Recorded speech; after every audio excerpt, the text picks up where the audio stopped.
Ya, 3, 2, 1. Emergency call 115 Basarnas, selamat pagi.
Hai guys, ketemu lagi dengan Om di Basarnas. Wah, sekarang gue udah bersama dengan Wakil Komandan Kompi, Bang Priyo.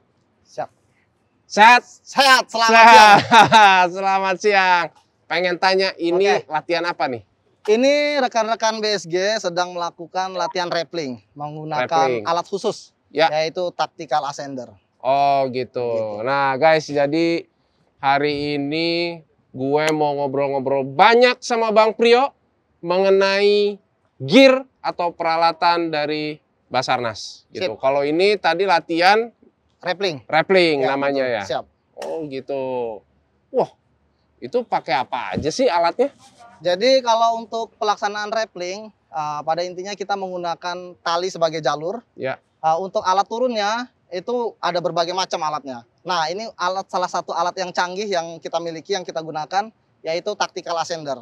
Jadi alat ini menggunakan tenaga baterai.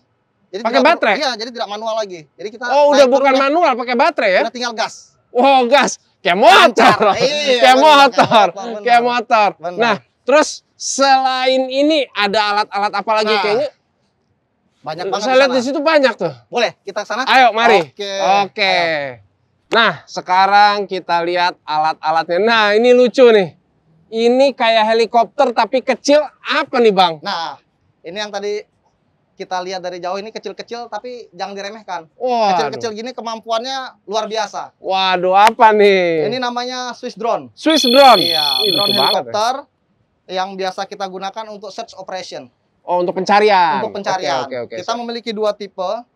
Di antaranya yang helikopter, yang bentuk helikopter, dan fixed wing. Oke, ini kita lihat yang fixed wing. Wah, wih, beda banget ya bentuknya ya. Beda banget. Jadi untuk daya jelajahnya juga beda. Kalau untuk ini daya jelajahnya lebih kecil sedikit ditimbang yang ini. Oh gitu. Ini lebih jauh. Lebih jauh. Ini sampai 200 km. 200 km. Iya. Untuk pengendaliannya bisa menggunakan ini. Wah, nih guys. Tuh, ini komputer untuk biar bisa lihat hasil area pencariannya. Hasil area pencarian. Betul. Oke. Ini sih, wah ini kayaknya canggih banget. Ini malah bisa di kayak di save atau di apa gitu ya datanya. Jadi untuk kita evaluasi daerah mana yang sudah kita cari untuk memaksimalkan efektif agar pencarian menjadi efektif. Oh gitu, siap. Wah keren banget. Nah. Mantap. Ya.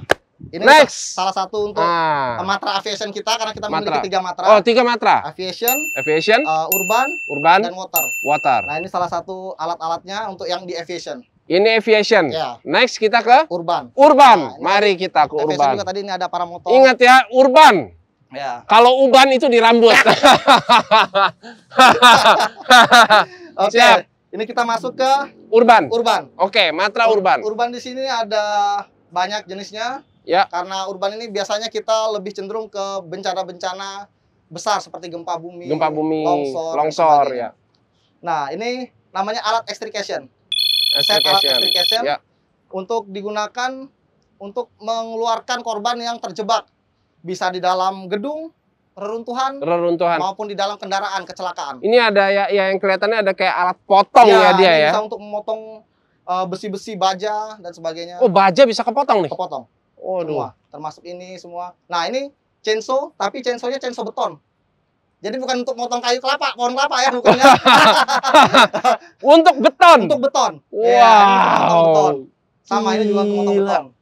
Iya, iya. Ya, jadi ini alat-alat yang Luar digunakan ini bukan alat-alat sembarangan yang bisa digunakan oleh orang-orang yang tidak terlatih. Jadi memang profesional. Berarti bisa digarisbawahi adalah untuk bisa megang dan menggunakan alat ini ada pelatihan khusus. Ada pelatihan khusus. Dan orangnya emang juga khusus Orangnya gitu loh. dipilih secara khusus. Bukan asal oh ya Nggak ambil bisa. pegang gitu. Nggak bisa. Oke, nggak bisa. Itu akan membahayakan diri Nggak sendiri bisa. maupun orang sekitar. Betul. Nah, itu apa tuh tadi? Ini, Nah, ini namanya lucu nih. paramotor. Paramotor. Ya, sama. Pada prinsipnya alat ini digunakan untuk melakukan pencarian juga. Orang Namun itu ada kayak tempat duduk, orang bisa duduk orang situ. ini pilotnya nanti. Oh, pilotnya. Bisa turun situ. Oke, siap. Iya, Oh, gitu. jadi udah kayak pesawat aja ya, ada pilotnya ya ini ya. Betul. Siap. Nah, tugasnya Yes. masih banyak nih. Ah, ada apa lagi? Ya, ini namanya sound detector. Sound detector. Sound detector untuk mendeteksi suara. Jadi untuk korban-korban yang terjebak dalam runtuhan, kita tidak bisa mengakses, kita bisa dari suara.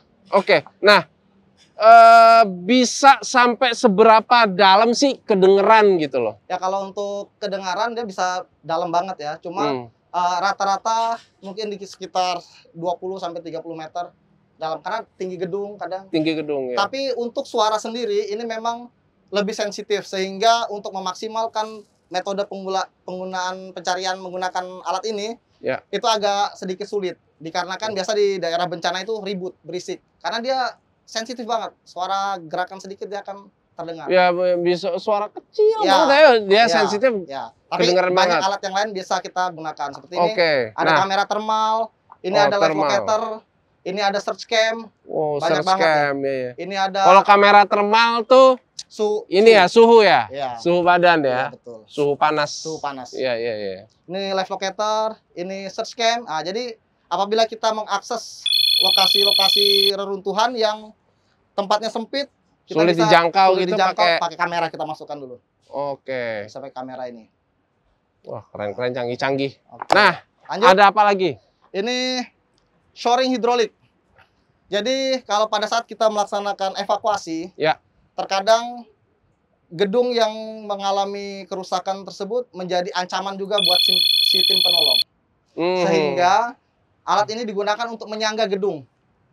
Oh, nyangga kalau Agar- misalnya biar nggak Ya. runtuh gitu disanggah gitu ya. Betul. Ini sebagian kecil, sebenarnya di setnya banyak banget, kita keluarkan sebagian kecil. Iya. Ini bisa menopang hingga 10 ton. 10 ton. Hingga 10 ton. Ini terbuat dari apa? Wah, ini terbuat dari bahan khusus lah ya. Waduh, ini sih mah kayak bukan bahan biasa. Ini Iya. kalau dibilang tadi bisa 10 Iya. ton ya. Wih, Iya. luar biasa. Dan sistemnya hidrolik, jadi nggak Hidrolik. manual. Oke, siap. Next, ada apa lagi? Lanjut, ini kita ke sistem komunikasi. Oke. Jadi pada saat pelaksanaan operasi Sistem SAR kita tidak bisa lepas dari sistem komunikasi. harus terus ya. Komunikasi putus, operasi SAR bisa kacau. Kacau. Karena betul. untuk mengkoordinasikan satu Koordinasi pihak, semuanya membutuhkan alat komunikasi khusus. Betul. Untuk alat komunikasi khusus kita bisa serahkan langsung ke Pak Angga, ini bisa Wah, menjelaskan siap. Monggo. Ya, selamat siang. Nih, gimana nih? Pengen tahu seputar alat komunikasinya Basarnas. Oke, saya kasih gambaran sedikit. Ini beberapa alat komunikasi yang kita punya. Ya. Jadi diantaranya di sini ada namanya wireless diving communication. Ini adalah komunikasi bawah air yang bisa Oh, dipakai, jadi bawah air? penyelam kita pakai alat ini bisa Ngomong dengan- gitu? Iya, ngomong secara langsung. Oh. Dia bisa canggih. bicara dengan teman-teman yang ada di surface station atau di atas kapal. Oke. Dengan alat ini. Ini biasa kita gunakan untuk pencarian di Laut. dalam air. Oke, betul. di dalam air ya, oke. Gunakan waktu di Sriwijaya dan di Lion kemarin. Jadi teman-teman. Oh, ini Ya, dipakai. dipakai. Oke, Dipakai. siap. Kemudian di sini ada peralatan direction finder namanya. Oke. Jadi direction finder ini fungsinya untuk mencari sinyal distress. Sinyal distress itu adalah sinyal mara bahaya. Biasanya dikeluarkan oleh pesawat atau kapal laut yang mengalami kecelakaan. Nah, jadi kita tahu posisinya di mana, kita cari pakai alat ini. Oh, jadi si kapal dan pesawatnya ada sinyal Iya, khusus dia gitu ya. mengeluarkan sinyal Mengeluarkan di frekuensi khusus, sinyal mara bahaya, kita cari pakai alat ini. Ini Oh, untuk gitu. penerimanya, receivernya. Otomatis ya, dia udah langsung Otomatis, ini ya. karena setiap pesawat dan kapal itu wajib dilengkapi oleh pemancar sinyal mara bahaya. Benar, biar gampang dicari Betul. juga ya. Kemudian kita juga ada peralatan main pack. Ini radio. Radio kita bermain di frekuensi HF kalau yang ini. Ini Ya. biasa kami gunakan di lapangan. Jadi bisa komunikasi antara teman-teman di lapangan dengan teman-teman yang ada di kantor pusat atau posko lain. Misalkan SRU atau poskonya agak jauh dengan tempat pencarian, kita pakai alat komunikasi. Kalau misalnya ini sampai ke hutan bisa? Bisa. Oh gitu. Karena frekuensinya dia range-nya jaraknya lebar, bahkan kita bisa komunikasi dengan teman-teman yang di kota lain. Pakai radio ini? Ya, Masa? bisa. Wih, canggih ya. Di kota lain nyampe juga? Sampai juga. Waduh, Kita mau komunikasi dengan kantor SAR yang ada di daerah, bisa pakai alat ini. Nggak pakai pulsa. Apa? Nggak pakai pulsa. Waduh. Itu yang penting. Buat anak kos nggak perlu Iya. pakai pulsa. Ya guys, itulah bedanya alat SAR dengan handphone saya. Kuota habis, nggak bisa IG story. Ya, bisa. Wah, Kemudian ada apa lagi? Satu Yang lagi. Yang penting ini adalah HT Digilog. Kita biasanya kan teman-teman pakai HT itu frekuensinya masih analog ya. Analog, Kalau di oke. kita sudah digital. Digital, oke. Gimana tuh Artinya, artinya? frekuensi dari teman-teman yang di luar itu tidak bisa masuk di frekuensi kita. Karena yang Oke. hanya memakai frekuensi itu adalah teman-teman di SAR sendiri. Pokoknya kalau frekuensinya sama baru bisa ini komunikasi gitu ya. Belum tentu juga karena Belum kita tentu. kunci. Karena digital. Oh Sistemnya gitu. Digital. Jadi walaupun Lah, biar bisa komunikasi gimana? bisa kita buka sendiri Uh-uh. kuncinya.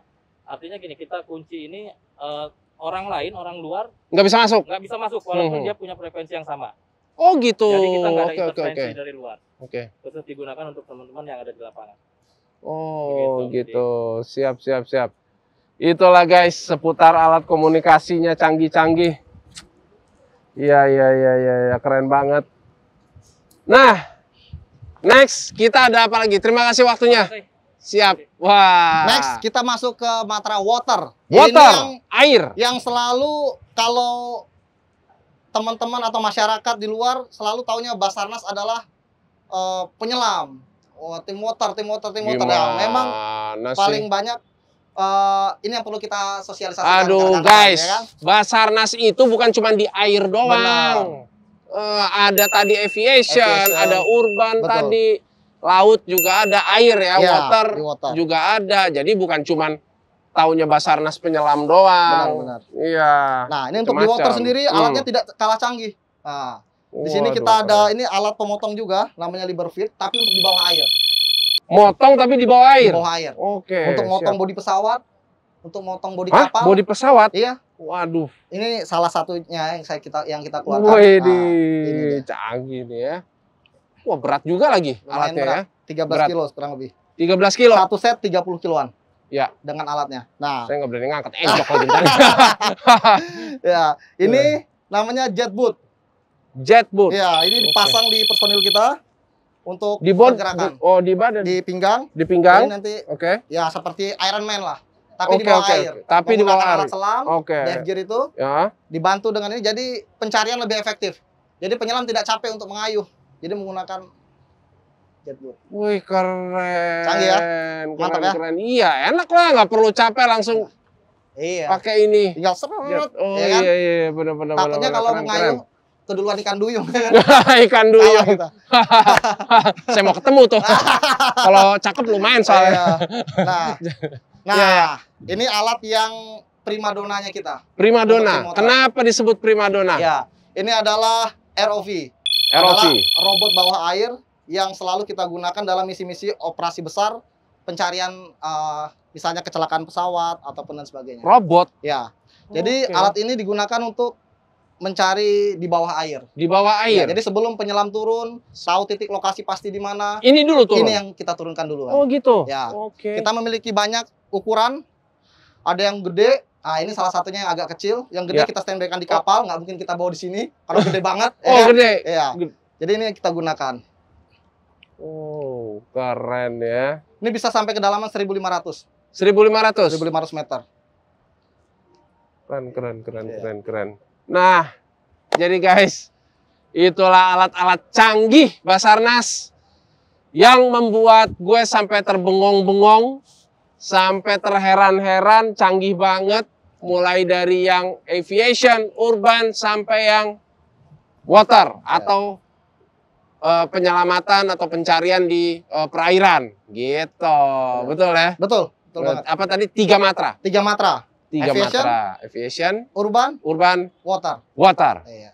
Mantap. Masih Keren. banyak lagi alat-alat kita yang lain sebenarnya. Cuman nggak mungkin kita keluarkan satu-satu. Tapi ini cukup untuk menggambarkan secara umum bahwa peralatan kita banyak dan siap untuk melaksanakan operasi pencarian dan pertolongan di wilayah NKRI.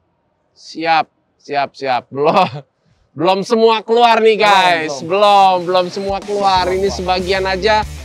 Sebagai bentuk pengetahuan untuk kalian tahu bahwa Basarnas itu ada di semua. Darat ada, udara ada, di laut juga ada. Benar. Begitu. Nah, sekarang kan kita udah di BSG nih, Basarnas Special Group. Yang itu kan ya? Ya, benar. Nanti bisa ke situ kan next episode? Bisa banget. Ke sini lagi, nanti kita ke situ. Bisa? Benar, bisa banget. Oke guys, jangan kemana-mana. Saksikan next episode. Kita kupas lagi seputar BSG, Basarnas Special Group itu apa sih? Sampai ketemu di next episode.